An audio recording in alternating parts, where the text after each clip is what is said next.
இந்த காலை நேரத்திலே தேவ சமூகத்திலே வந்து தேவனுக்கு முன்பாக உன்னுடைய காரியங்களை விவரித்து சொல்லும்போது நடக்கிற முதல் காரியம் என்ன தெரியுமா? திட்டம் பண்ணினது அப்படியே நிறைவேறும். தேவன் திட்டம் பண்ணினது அப்படியே நிறைவேறும். இன்றைக்கு ஒருவேளை நாம் பார்ப்பதற்கு மனுஷனுடைய திட்டங்கள் நடப்பது போல் இருக்கலாம். மனுஷனுடைய திட்டங்கள் என் வாழ்க்கையில நிறைவேறி கொண்டிருப்பது போல தோன்றலாம். பிசாசு நினைத்தவைகள் நடந்து கொண்டிருப்பது போல தோன்றலாம். இல்லை, வெகு காலத்திற்கு முன்பே தேவன் உங்களை குறித்தும் என்னை குறித்தும் உங்கள் குடும்பத்தை குறித்தும் என் குடும்பத்தை குறித்தும் உங்கள் எதிர்காலத்தை குறித்தும் என் எதிர்காலத்தை குறித்தும் தேவன் திட்டம் பண்ணி வைத்திருக்கிறார். அந்த திட்டம் பண்ணினது நிறைவேறும். ஆமென்.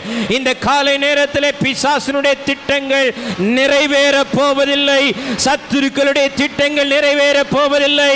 மனுஷனுடைய திட்டங்கள் நிறைவேற போவதில்லை. என்னுடைய திட்டங்களும் நிறைவேற போவதில்லை. ஆனால் என்னை குறித்து வைத்திருக்கிற தேவனுடைய